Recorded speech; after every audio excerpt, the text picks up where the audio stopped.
What's Going On is really an album that questioned what was going on at the time with Vietnam, what's going on with the Nixon administration, and the outcry of the public. What's going on? You know what I mean? That's what's going on what's in going the on, inner man? city, Mercy Me, Inner City Blues, what's going on? All these touch a nerve in white American and black American society. And it propelled the album to become a bestseller. It sold about 2 million copies in the US, right? And it became a bestseller so far for Motown. And it was number 6 on the album 200, the pop album charts, and number 1 on the R&B charts, 24, and it stayed there for 9 weeks. Affinity Xtra, be Xtra. The views and opinions expressed in this podcast are personal and do not necessarily represent the views of Affinity Xtra. Yo. Boom, boom, boom. Okay, let's go.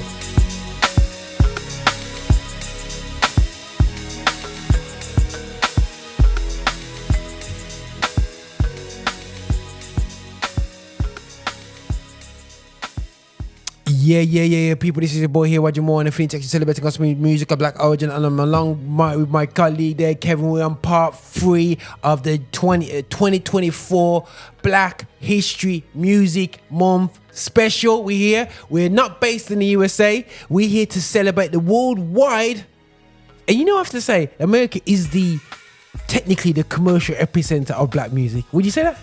Yes, it has been that for decades because. But we're not saying it's a source. But it's like it is the commercial. That's where a lot of blacks actually had tremendous success. As we talk about Curtis Mayfield, would they have that level of success as they were in England? I doubt it. I'm telling you the truth. I doubt it because the establishment in Britain wouldn't allow it to be at that level. And it's just sad. We have to talk with the truth, really. There's a lot of prejudice in the music industry on the whole, in the music system. In the Royal Britannia system. Britannia system. Now, the interesting thing that when we look at, say, Motown, would Motown as a black label exist in England so easy? No. We've shown that because there's places like Island Records. Yes. Yeah, people like that. You that almost was doing good. But somebody asked me today, who's today's Island Records in the UK? There is no full-time black label with the same impact as those previous labels in the UK. It's just the reality of it. Oh, but yeah. That's true. That's where the British system is structure. It's not structure for black music components or creatives to have that level of impact like the Marvin Gaye's, the What's Going On album. You think actually the What's Going On album exists because of the way how at the time blacks were allowed to actually develop and conceptualize what was going on. What's Going On is really an album that questioned what was going on at the time with Vietnam, what's going on with the Nixon administration, and the outcry of the public. What's going on? You know what I mean? What's going on what's in going the on, inner man? city, Mercy Me, Inner City Blues, what's going on? All these touch a nerve in white American and black American society. And it propelled the album to become a bestseller because it was a conceptual album that it was jazz orientated and it was soul orientated. It had everything. I mean, when you think about it, it became, it sold about 2 million copies in the US, right? And it became a bestseller so far for Motown. And it was number 6 on the album 200, the pop album charts, and number 1 on the R&B charts, 24, and it stayed there for 9 weeks. It was a major blockbuster, and it was when gold certified in the UK. and it earned platinum certification for over 300,000 copies in the UK. So both sides of the Atlantic, it did extremely well, right? And out of it, it produced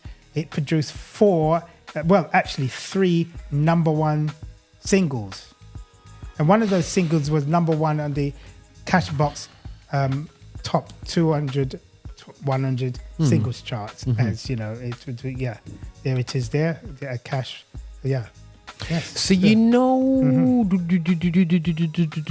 so yes, I'm looking at it because I think people need to realize singles today have a different impact to singles back in the day. I think as well, if you're a young person, you listen to it. I think single tracks is a very powerful situation. And I think that it's important that we recognize that singles back in them days was just a bit more different. You had the album, and when you release singles off the album with a few extra, I don't know, cuts or instrumentals of it or something like that still, you know? Yes, and another thing too about this album, it was the first album by a solo artist that had 3 number ones R&B singles from it. 3 R&B number one singles from it. That and it was an album that it musically fused jazz elements, gospel elements, and soul elements. You know? Okay. It fused all of those. It fused all of them, and it was the first album by Motown that go against the grain of Motown, because Motown had a particular sound, you know, sort of. But this is the first album that deal with social issues. Okay, again, social issues. I think people feel like not talking the truth and being nice about things and being politically correct is the way forward. I think just talk the truth, and people recognize as well, you got to talk the truth about your situation. It's not about fake news and being over, being a bit over, you know, like you're talking like, oh, you're from the ends and you're talking a certain way. I think talking the truth, not from the perspective of enjoying and maximizing, is in terms of a situation like we see sometimes in music, well, a lot of times in music, the over playing of the hand and the glorification of drug trafficking and so on. So that's not what's keeping the truth free. That's, people think talking about the truth is talking about continuation of a negativity, but we have to look at, we've got a bunch of writers that maybe seeing that negativity, but they're not talking about them negativities as something that we need to do to survive and to move forward. They're talking about them negativities as something that they have to come against. What is going on with the way the social deprivation around in these particular areas, which are more browner than other areas? Why are we getting locked up for the same drug, but we getting locked up for 30 years and they're getting a slap on the wrist when you just 2 miles down the road? So you're saying what's going on from that, rather than saying carry on and this is the man them thing and carry on them things. And I think social justice is turned into social realness has turned into a social joke these days, and I think these guys wanted progression for a more positive community. Today, I see people talk about, you know, music from a perspective of, you know, social aspects, you know, gratification of the negative elements, which is destroying our community, and that's where we are. And I think the music industry is happy for black people to be carrying on down this pathway we're doing because of the grimes of the world and the drill acts. Not all of them, but they're happy to make that popular because the power of what Marvin Gaye and all these guys that were doing back then was taking, it was destroying the poverty mentality, you know what I mean, out of black people that were 2 generations away from slavery in the deep south. They moved to the north. The context is they moved to the Great Migration happened at a very similar time as the Great Migration of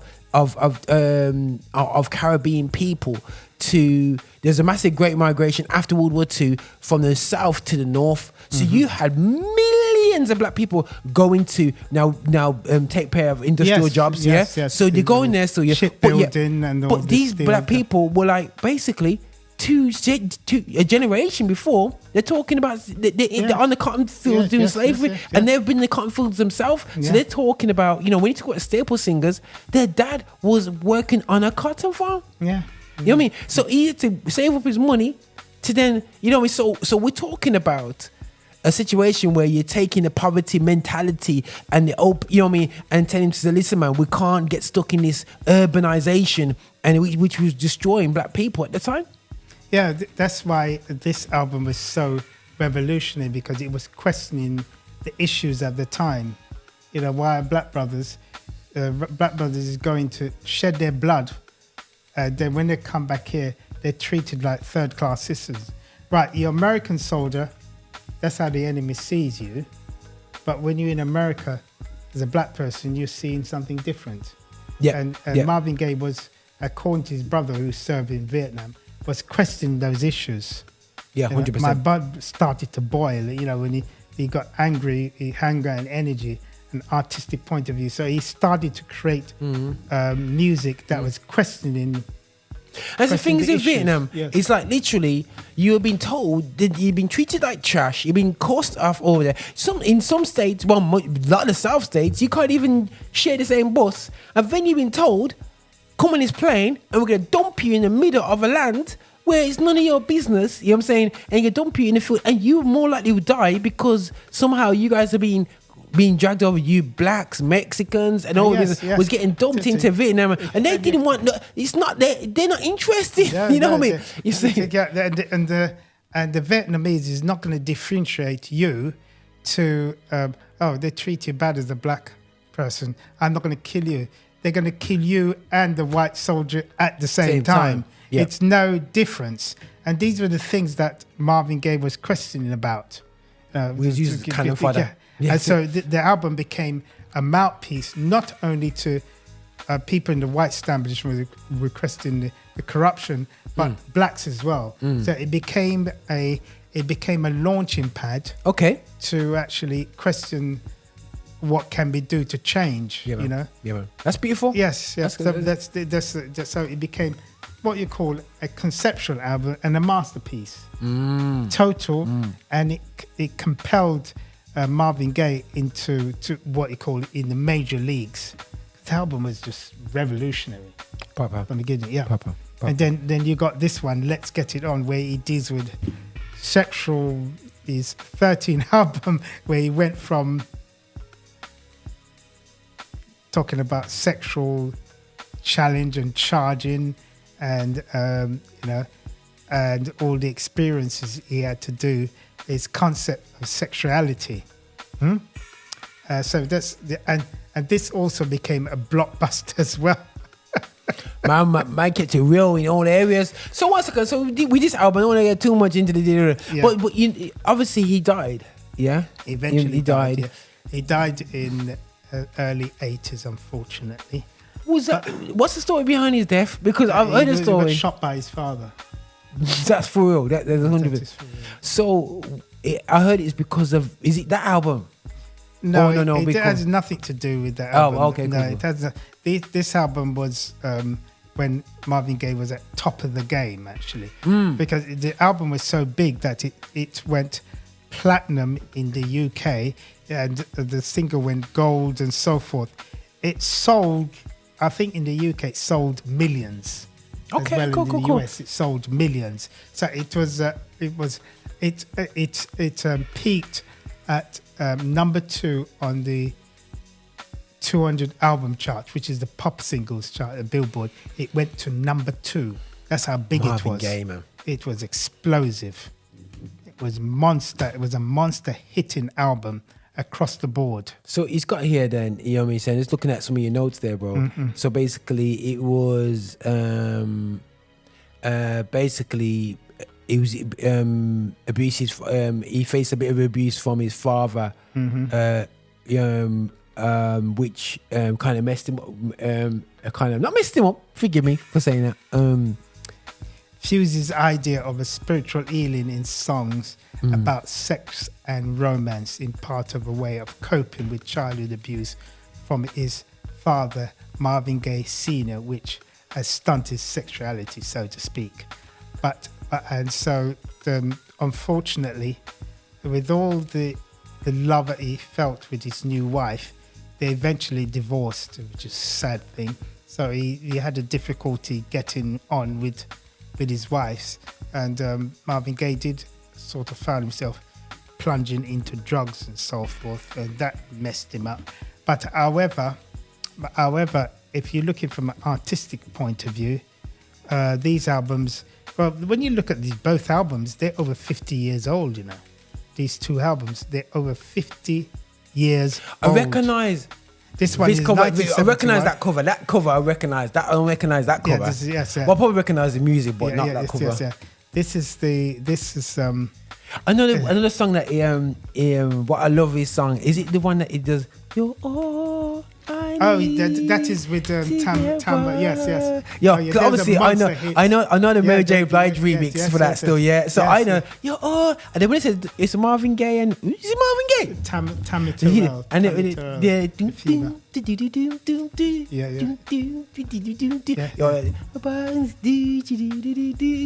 the thing is, but what I what I love about them songs, it reminded me of what I saw in church as a young person was duets, male and female vocalists. So yes. you'll have the male vocalist and you have the female vocalist. That's and right. sometimes, and the skill of our singers, they yes. wouldn't need to practice together. There's no need of words. Yes, and yes, then yes. they'll just harmonize together. Oh, yes. And then they sing. And that was normal to us. And I don't see that these days. I don't see, a male singer and a female singer go on the stage and just harmonize together without no practicing, bro. You know, it's like Youth Sunday, and you get the top male singer, the top female singer get together, and when they sing together, it's sweet. You know, you'll say, yes. So that's why I like listening to that song, the original, because it reminds me of the old days of duets. You know what I'm saying? So, and it's a big tune when you listen to the Mary J. Blige and Method Man version. It's like, you know, that reminds me of my gritty past. Yeah.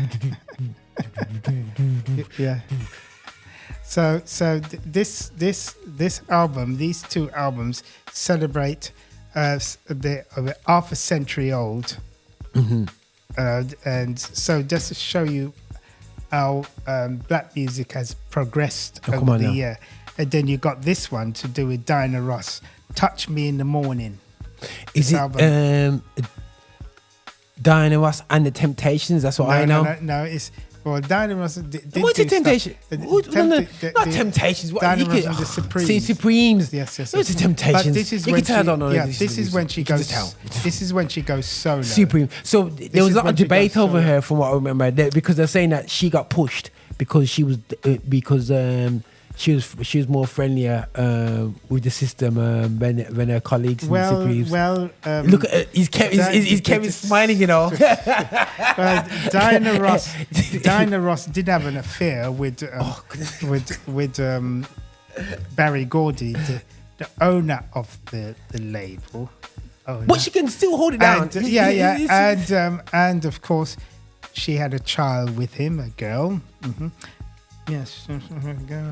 Okay, so this album, that's not what we're learning from that part of the industry, people. We're leaving that part of the industry behind. You know. So this album was recorded, original, and released in 1973. So it's exactly over 50 years old, right? And that "Touch Me in the Morning" was composed by a white brother called Ron Miller is a black, and Michael Massa was white. He was the one who did some of the Whitney Houston big hits. You know, one like for instance, what's the name of the track?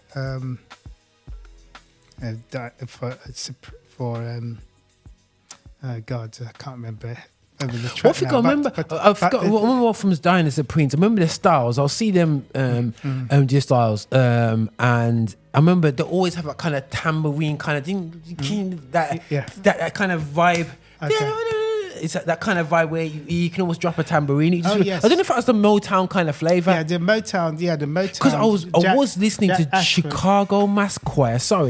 Released out something the other day. Because that's a kind of like Chicago-ish kind of Midwest area, Yes. And I remember their style is not like fast. It's got that groove to it. Cat. It has that kind of, you know what I'm saying? So it's almost, there's a vibe in black music, which is, like they said, signature sounds, regions, blues and Chicago. Yes. Because this is a West Coast album. Compared to this that was recorded in Detroit. Yeah. And this one was recorded both in Detroit. So Diana Ross is a West artist. Well, she's not really a West Coast artist. She started a solo career, when Motown actually moved to the West Coast. Right. Because they moved their operation in mid-June of 1972 to the West Coast. So they became a Californian registered company instead of a Detroit. Instead of a Michigan registered company. So they move operation. So this old album is actually produced in Detroit. Not in Detroit, in Los Angeles. But California. originally, But Supremes would have been Detroit. Most of the Supremes classical stuff. Most of it was recorded at Studio One in Detroit. Okay, cool. Yeah. Okay. Okay, brilliant. So this is actually recorded in Los Angeles. Okay, cool. So this is one of her big albums, and both the single and the album was number one. Touch Me in the Morning was number one, the single on the pop and R&B charts, and also the album. So it sold very large numbers on both sides of the Atlantic. This last one. So I did say Temptations before. Yeah, now it's Temptations. This Temptation is called Masterpiece. This album was produced in Detroit, and it was done in 1973, and the single Masterpiece was 30 minutes and 54 seconds long. Gee. Yes. Yeah. And it had organ. It had most of the Funk Brothers in it, all the top brothers on the album, and actually arranged by Paul Reiser. And this was another blockbuster #1 album, which had a gold single and a gold album. One of their top albums. No produced, way. And it had a funkadelic sort of style. Jeez, Masterpiece, yeah. So this is also over 50 years old. And this is what I'm saying, people. Over 50 years old. This shows people that, for me, we have a wealth of just music, man. Music and great artist names. Always learning information. Marvin Gaye, Diana Ross. And you got Temptations, absolutely crazy. And just remember, this is just a tip of the iceberg. We're not talking about Eddie Kendricks, what he did with Keep On Trucking, and we could go on all night, really. No, 100%. But we're gonna end off this part here still, guys, because we've got another part to do. We're gonna be hitting the East Coast next in a part 4 of our series focusing on black music, because we're in Black History Music Month 1924, 2024. We're here now, so guys, do check out our stuff. Also, again, I have to say, we've got a load of information about different black music history creatives and different things that's on the station. So just check out the Edge playlist where it talks about black music history. I've got a specialized playlist for our conversations with Kevin, which is me as a student talking to my lecturer. This is how I've kind of built this space. So hopefully you'll learn from a student talking to his teacher, and you'll learn a lot more that way. I believe it's a great learning tool.